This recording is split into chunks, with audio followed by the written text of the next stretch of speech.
नागपूर शहरातील धंतोली पोलीस स्टेशनच्या हद्दीत येणाऱ्या यशवंत स्टेडियम परिसरामध्ये चोरीची एक अत्यंत धक्कादायक आणि विचित्र घटना समोर आली आहे। एका मंदिरामध्ये आलेल्या अज्ञात चोरट्याने चक्क देवीच्या मूर्तीसमोर हात जोडून प्रार्थना केली आणि त्यानंतर मूर्तीच्या गळ्यातील सोन्याचे लॉकेट चोरून पळ काढला।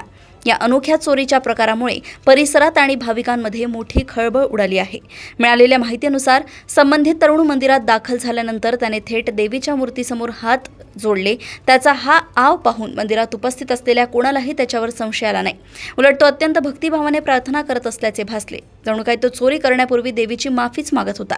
काही क्षण प्रार्थना केल्यानंतर आजूबाजूला कोणीही नसल्याची संधी साधून त्याने अत्यंत चाणाक्षपणे देवीच्या मूर्तीच्या गळ्यातील सोन्याचे लॉकेट काढून घेतले आणि तिथून तातडीने पोबारा केला।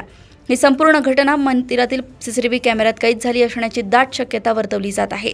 या प्रकरणी धंतोली पोलीस ठाण्यात गुन्हा दाखल करण्यात आला असून पोलीस सीसीटीव्ही फुटेजच्या आधारे या भक्त चोराचा कसून शोध घेत आहेत।